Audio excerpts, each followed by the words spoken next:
Hi everyone, welcome to the first episode of How I Imagined It. Today we're going to be illustrating and reading the reaping scene of Lucy Gray Baird from the Ballad of Songbirds and Snakes, the prequel to The Hunger Games.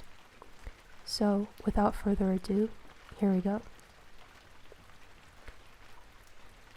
The game makers cut to the bleak square of District 12, where a temporary stage, now lined with peacekeepers, had been erected before the Justice Building. Mayor Lip, a squat, freckled man in a hopelessly outdated suit, stood between two burlap sacks. He dug his hand deeply into the bag on his left, pulled out a slip of paper, and barely glanced at it. "The District 12 Girl Tribute is Lucy Gray Baird," he said into a mic. The camera swept over the crowd of gray, hungry faces in gray, shapeless clothing, seeking the tribute. It zoomed in toward a disturbance, girls drawing back from the unfortunate chosen one. The audience gave a surprised murmur at the sight of her. Lucy Gray Baird stood upright in a dress made of a rainbow of ruffles, now raggedy, but once fancy. Her dark, curly hair was pulled up and woven with limp wildflowers. Her colorful ensemble drew the eye as to a tattered butterfly in a field of moths. She did not make straight for the stage, but began to weave through the girls off to her right. It happened quickly. The dip of her hand into the ruffles at her hip, the wiggle of bright green transported from her pocket and deposited down the collar of a smirking redhead's blouse, the rustle of her skirt as she moved on. Focus stayed on the victim, her smirk changing to an expression of horror, her shrieks as she fell to the ground, pawing at her clothes, the shouts of the mayor. And in the background, her assailant was still weaving, still gliding her way to the stage, not looking back even once. Heavensby Hall came to life as people elbowed their neighbors. "Did you see that? What did she drop down her dress? A lizard. I saw a snake. Did she kill her?" Coriolanus scanned the crowd and felt a spark of hope. His long shot of a tribute, his throwaway, his insult, had captured the Capitol's attention. That was good, right? With his help, perhaps she could keep it, and he could turn a disgrace into a respectable showing. One way or another, their fates were irrevocably linked. Up on the screen, Mayor Lip flew down the steps of the stage, pushing his way through the assembled girls to reach the fallen one on the ground. "Mayfair! Mayfair!" he cried. "My daughter needs help." A circle had opened up around her, but the few half-hearted attempts to help her were blocked by her thrashing limbs. The mayor broke into the clearing just as a small, iridescent green snake shot out of the folds of her dress and into the crowd, bringing screams and scrambles to avoid it. The departure of the snake calmed Mayfair, but her distress was immediately replaced by embarrassment. She looked straight into the camera as she realized all the citizens of Panem were watching. One hand tried to straighten a bow that had gone askew in her hair. The other moved to the right of her garments, filthy with the coal dust that coated everything and torn from her clawing. As her father helped her to her feet, it was apparent she had wet herself.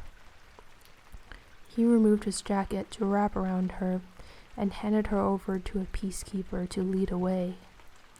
He turned back to the stage and trained a murderous look on District 12's newest tribute.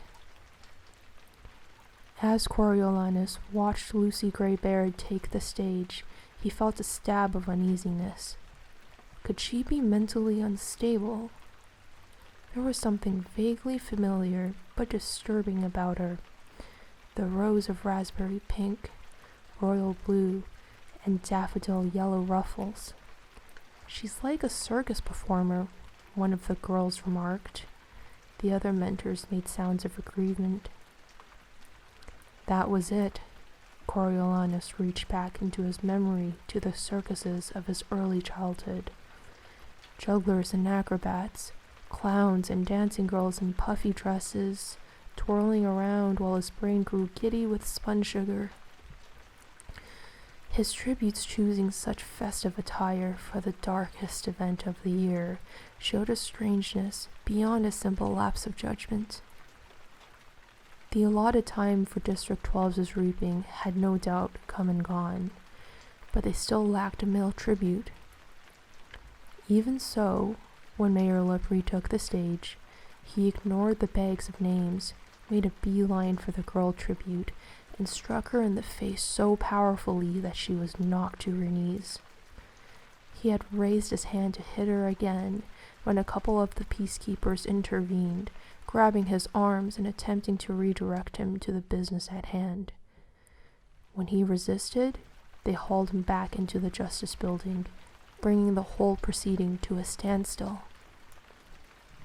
Attention shifted to the girl on the stage.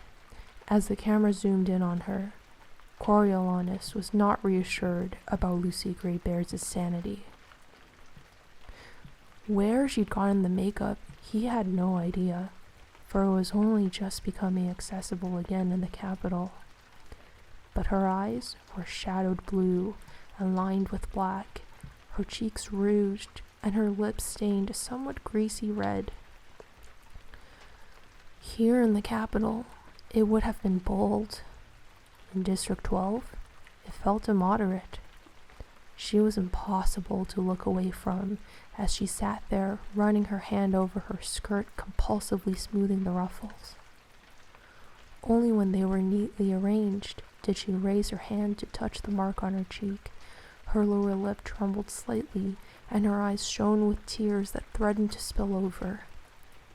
"Don't cry," Coriolanus whispered. He caught himself and looked around nervously to find that the other students were riveted.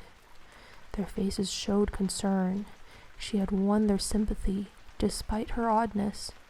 They had no idea who she was or why she had attacked Mayfair, but who couldn't see that the smirking thing was spiteful, and her father a brute who would flatten a girl he'd just sentenced to death? "I bet they rigged it," Sejanus said quietly. "Her name wasn't on that slip." Just as the girl was about to lose her battle with the tears, a strange thing happened. From somewhere in the crowd, a voice began to sing. A young voice, which might belong to either a boy or a girl, but of such a pitch that it carried across the silent square. "You can take my past, you can take my history." A puff of wind blew across the stage, and the girl slowly lifted her head. Somewhere else in the crowd, a deeper, distinctly male voice sang out. "You could take my heart, but this thing's a mystery." The shadow of a smile played on Lucy Gray Baird's lips. She suddenly pushed herself to her feet, strode to the center of the stage, grabbed the mic, and let loose. "Nothing you can take from me was ever worth keeping." Her free hand dug into the ruffles of her skirt, swishing it side to side, and all of it began to make sense. The costume, the makeup, her hair. Whoever she was, she had been dressed for a performance all along. She had a fine voice, bright and clear on the high notes, husky and rich on the low, and she moved with assurance.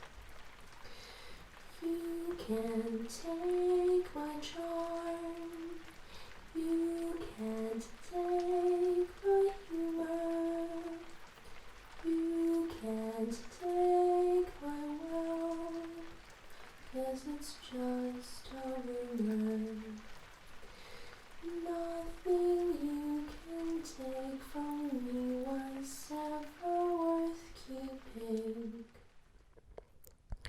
Singing transformed her, and Coriolanus no longer found her so disconcerting.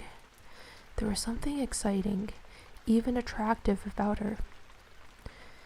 The camera drank her in as she crossed to the front of the stage and leaned out over the audience, sweet and insolent.